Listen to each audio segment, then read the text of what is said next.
Can you please state your age, name, and where you are from? I'll be 84 in about a month, and I'm from Cleveland, Ohio, and my name is Dick Groff.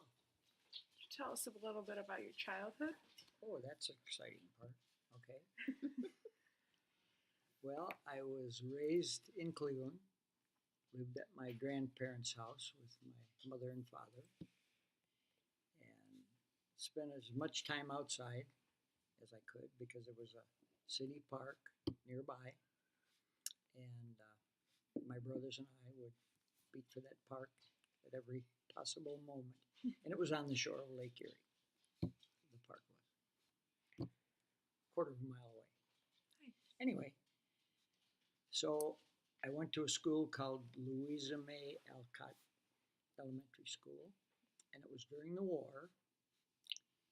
So every noontime there was an air raid because everybody practiced all the time. So every day there was an air raid, and we had to march out of school. And one of the teachers came all the way to as far as I lived away, and then went back to school. It was just drills, and it was also a time when the real warnings would cause us to have to black out all the windows and turn the lights off and all that kind of stuff, so the bombers wouldn't know where to drop bombs. There never were any, but you never knew. So then my parents were alcoholics, and that was a kind of a struggle. So I was the oldest, and so I had to take kind of care of my brothers. And some of it, was not nice. They called the police on my father a bunch of times when he was, having big problems. And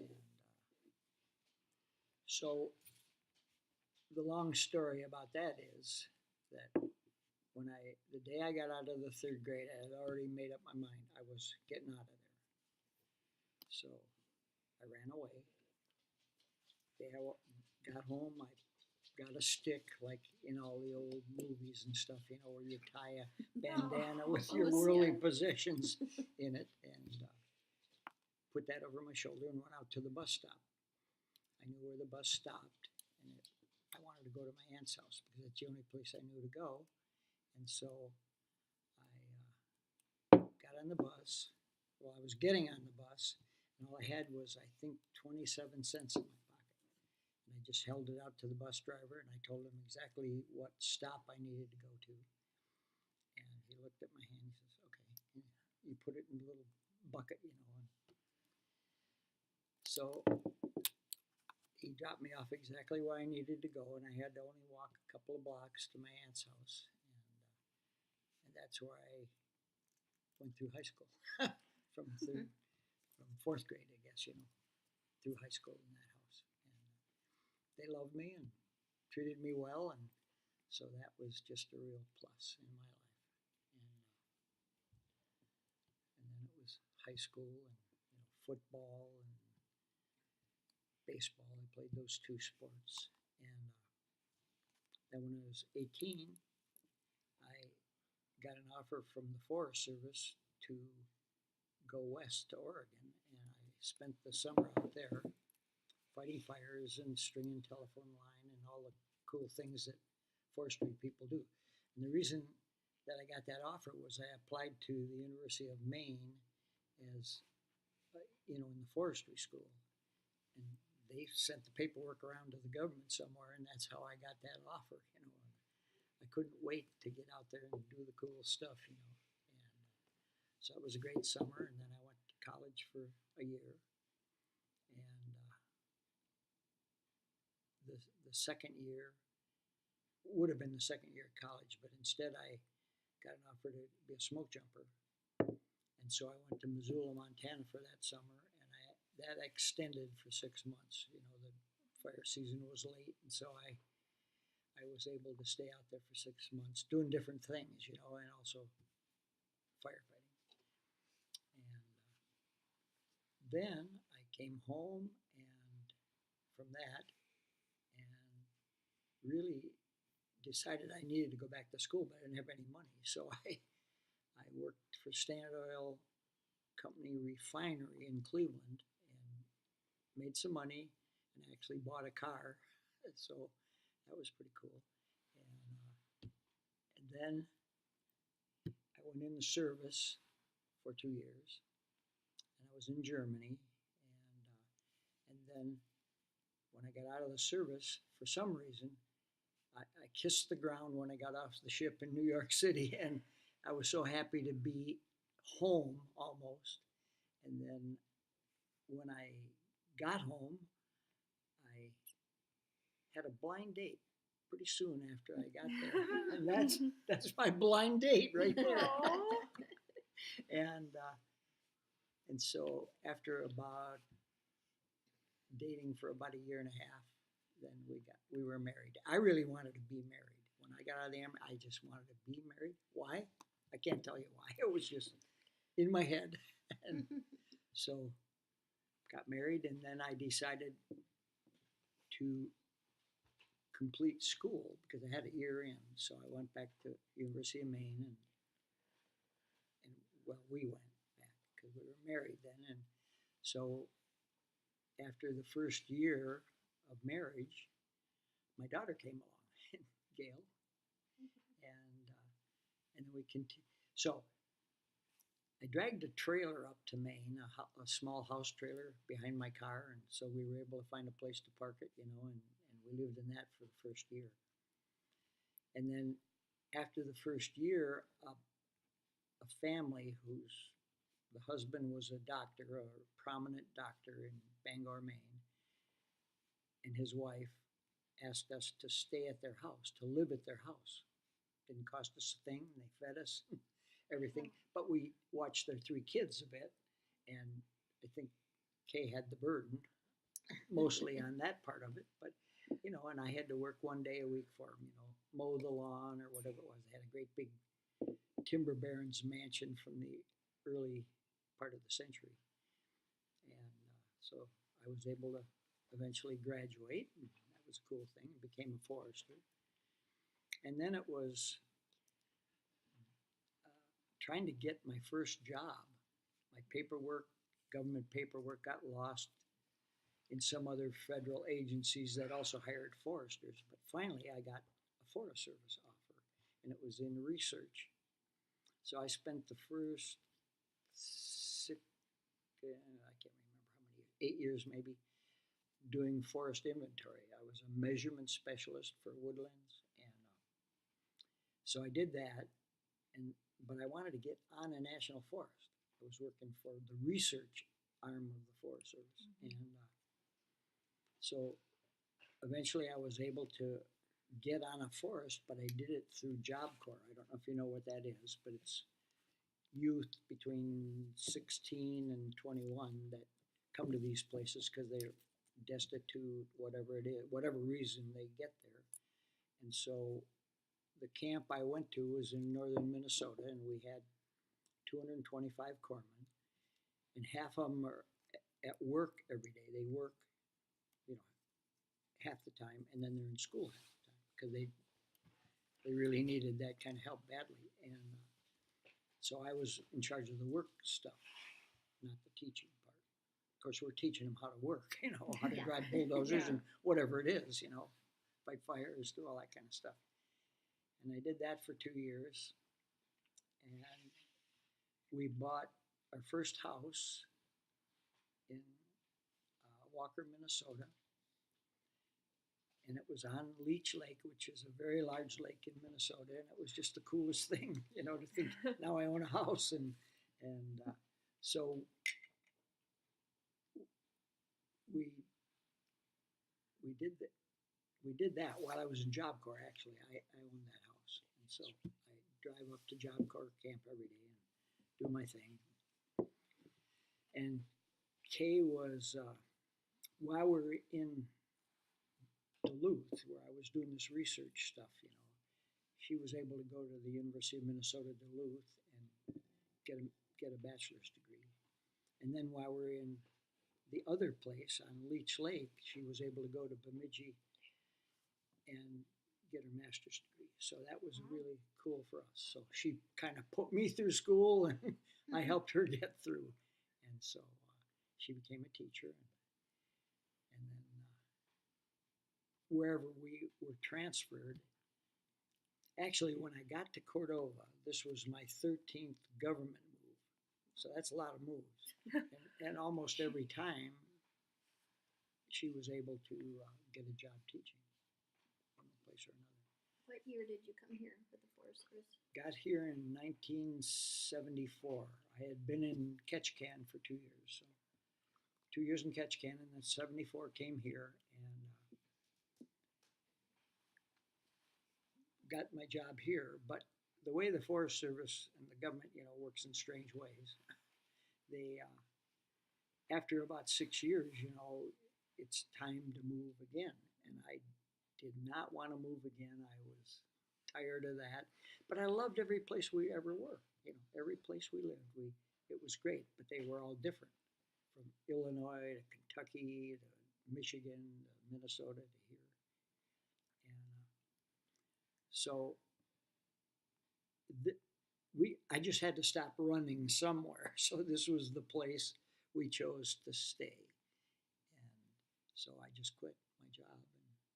And then here, of course, I started Whiskey Ridge Trading Company. You've probably heard of it. And selling bikes and guns and canoes and kayaks and all that cool stuff. And then I had a lot of other jobs along the way, worked for the airline for a bunch of time, and hauling freight and mail to the airport and back, and fish to the airport, and loading the planes and all that kind of stuff. So let's see. So after that, and I've always been a firefighter. I don't know if I mentioned that, but I got an award last week from the city for 45 years at this fire department. I'd been on others before because that's in my blood, apparently, in my genes somehow. And so that was pretty cool. And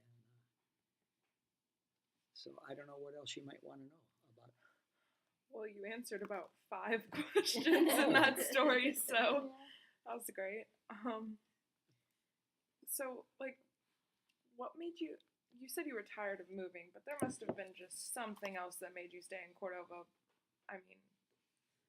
Well, actually, almost everything. I didn't necessarily think it was the greatest place I'd ever been, but now as I look back on it, it definitely is the greatest place we've ever been. I love this, the size of the town. You can be, the big frog in a little pond if you want to be. And I just loved all the opportunities that we had to do the cool things that I love to do, serve the community. And so that was why we stayed. And then of course, Gail was here after she got done with college, and that's hard to run away from. Yeah.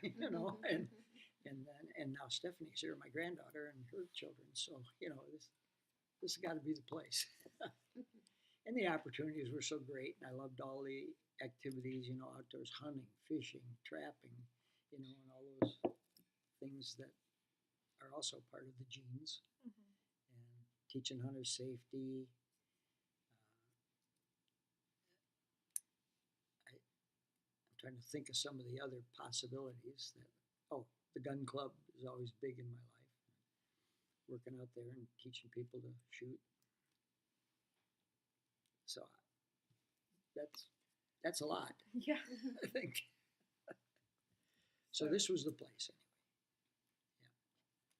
So besides hunting, fishing, trapping, hiking, just being out in the wilderness, is there anything you would share about Cordova to somebody who hasn't been here? Well, of course, church is a big part of my life. And so right now we're trying to search for a pastor, and I wrote an ad that could go out, on the internet somewhere on bulletin boards and things at divinity schools and those kind of places. And I tried to make it not like a resume, you know, very formal resume or something. I challenged whoever might read it that this is an adventurous place. You know, it's not the beach in Florida or the desert of Arizona, but you'd have to like damp and cool, you know, to sustain yourself here. Because I've known so many people that have come to Cordova, especially, and you know, families, and one or the other of them just doesn't like the weather. I mean, it takes a hardy soul, and I always figured I was. So you know, that weather is just part of the game. I don't mind, you know, don't mind it. 90 days of rain in a row was a little tough a few times, a few of the years I've lived here, and 38 feet of snow. But, you know, you get through it, and because everybody else is getting through it too. And so, you know, that's the kind of place this is. It's wonderful. So, what's your favorite place in Cordova? And then the world. Well, favorite place in Cordova? Yeah. Well, I've probably spent half my life at the fire department. And so it's got to be kind of a favorite place. And, but, you know, I've been around a lot when I was in the Forest Service here. You know, I spent 100 days a year approximately in Prince William Sound doing the work, you know, off the boat that I had here. That's with the crew, you know, and doing all those kind of cool things out there. And my favorite place in the world,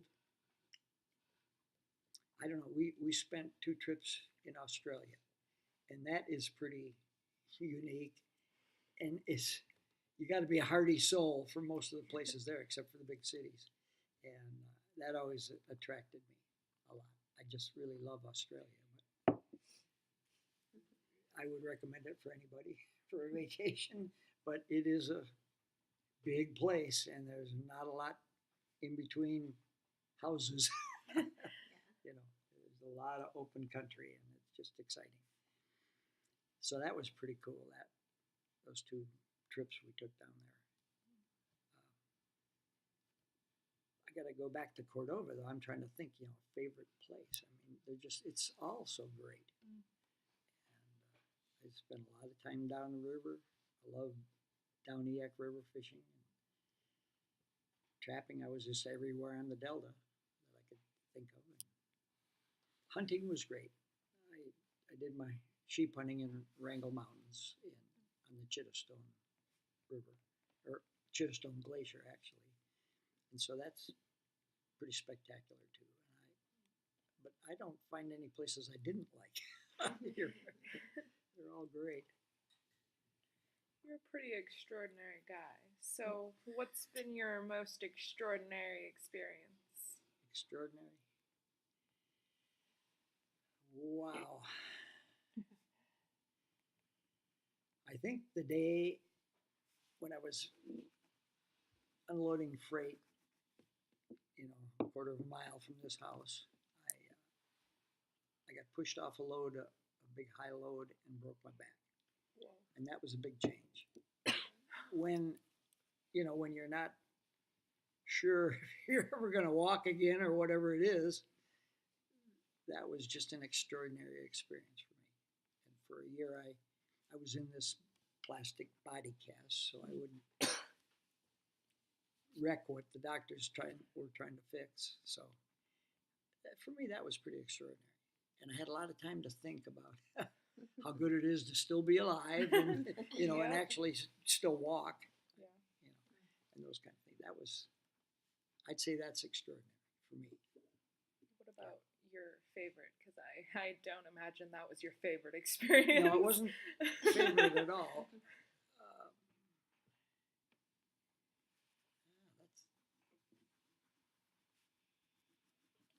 I don't know. That's a little bit hard because there's so many different things I could talk about. One of the things that happened right here on this airstrip down below this house was, and I've been a medic and a firefighter, you know, forever. And a guy crashed. His heart stopped right in front of me. I was right there. His head hit the ground right at my feet. And so another fella and who I asked to help me, do CPR, got him, kept him alive until the ambulance came here with the defibrillator machine. That was the first person I think I could actually say saved his life. Wow, that's awesome. Well, it was extraordinary. Yeah. Because not many times you have that opportunity. The other thing I wanted to do, and it never happened, I wanted to always deliver a baby. Why is that? I can't tell you. But it was, it's part of medical training. Yeah. You learn how to do it.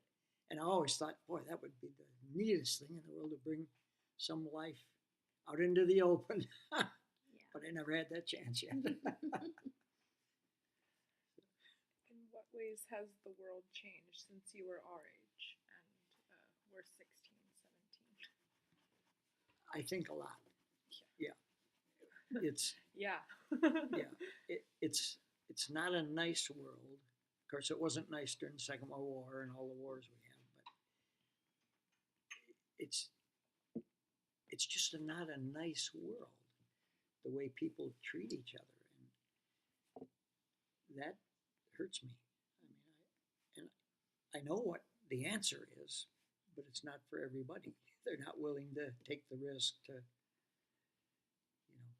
know why they should be nice.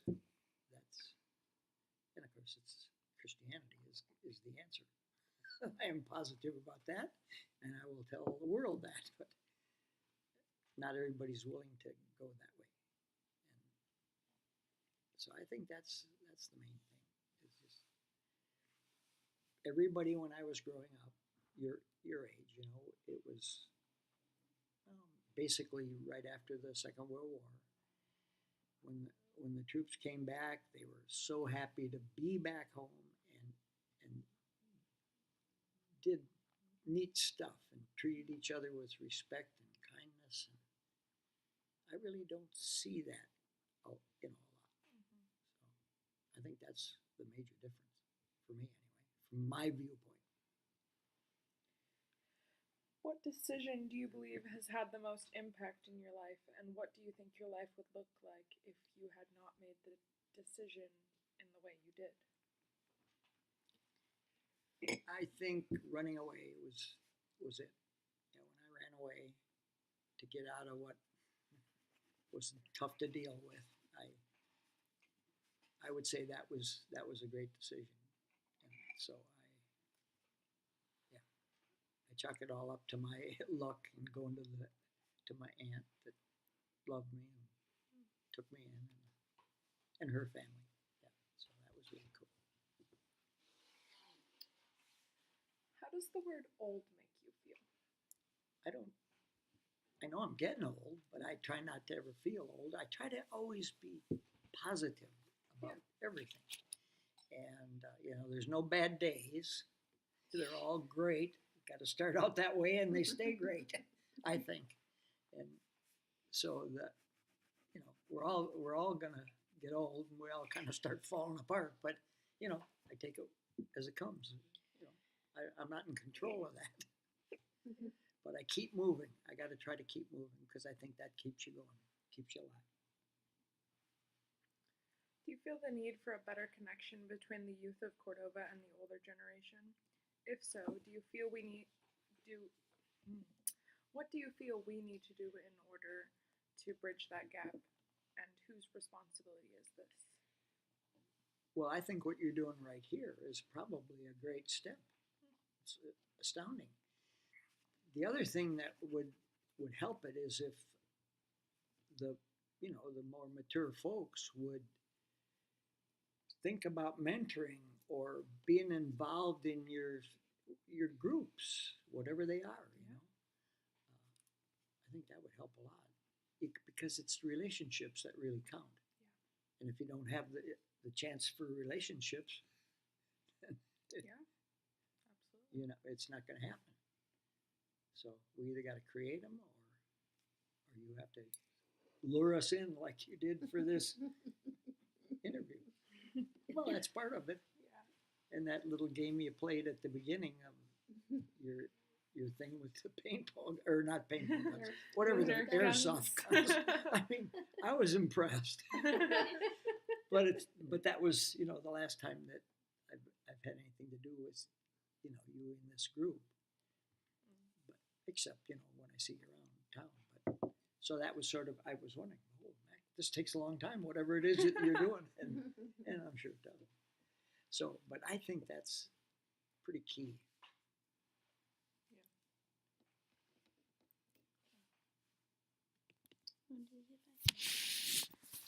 Okay, I'm gonna stop it. One more question while she stops this. So we stop it so that when we present it, we can